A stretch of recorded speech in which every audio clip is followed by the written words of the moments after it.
They smile when you ask how they are, but look closely at the eyes and there's a whole other story happening behind them. They laugh with the group, show up for everyone, and seem completely fine, while quietly carrying something nobody else can see. The moment someone asks, "You okay?" the reply is already typed before the question even lands. "I'm fine." Always, "I'm fine." But the moment everyone leaves, just for a second, the smile drops, and the face underneath it tells the real story. So why do some people become so skilled at pretending to be okay, even when they're falling apart inside?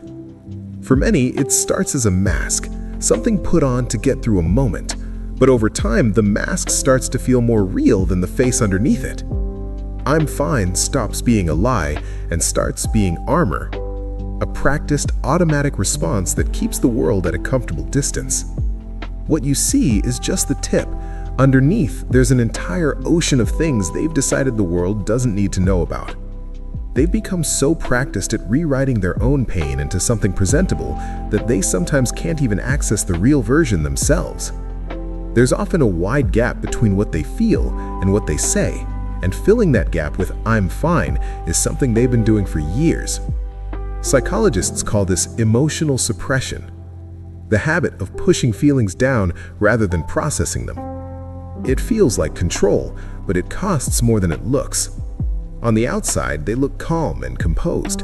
On the inside, there's a storm that's been gathering for a very long time. The internal world of these people is often far more chaotic than anyone around them would ever guess. The stillness is performed, not felt. A big reason they hide it: they genuinely don't want to be a burden. They measure their pain against other people's and decide theirs doesn't qualify. Their comfort matters less to them than yours. They'll absorb their own pain quietly rather than risk making you uncomfortable for even a moment. Brick by brick, they build the wall themselves, not to keep people out, but to keep the mess in, to stay manageable, to stay safe. Even when someone genuinely cares and asks directly, the answer comes back the same.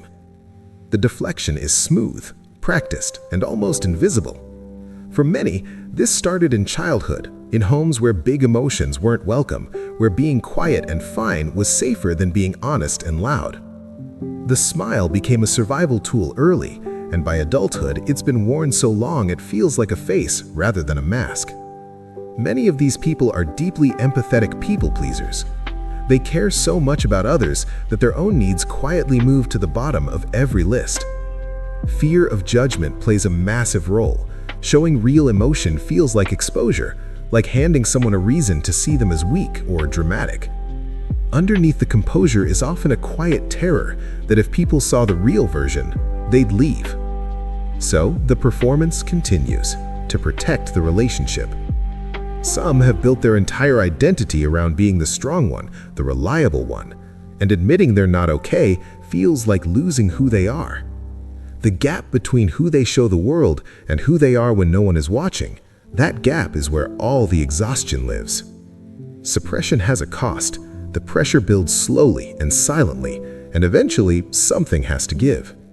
The body often speaks what the mouth won't. Late at night, when the performance is finally over and nobody's watching, that's when the weight of it all comes down. And they sit with it, alone. Some have been pretending for so long that even in private, even alone with a mirror, they can't fully drop it. The habit runs that deep. Many develop what's called hyper-independence, a deep resistance to needing anyone. Asking for help feels more vulnerable than just handling it alone. Even in therapy, a room specifically built for honesty, the default answer surfaces first: "I'm fine," because the habit is faster than the intention. Sometimes all it takes is one moment of genuine care, a hand on the shoulder, a look that says, "I really mean it," and the whole wall almost comes down. Years of pretending leaves marks. The wall stays standing, but the cracks are there. And somewhere inside, part of them is hoping someone will notice. They're carrying a note with two sides, the one they show everyone, and the one folded underneath that nobody ever gets to read. There is a door inside them that's slightly open, They haven't closed it completely because some part of them still wants to let someone through. What they need to hear, and rarely do, is that it's okay to not be okay, that their pain counts, that they don't have to earn the right to struggle. Choosing not to share your pain doesn't make you strong, and sharing it doesn't make you weak. It makes you human. That's all it ever makes you. The bravest thing some people can do isn't holding it together.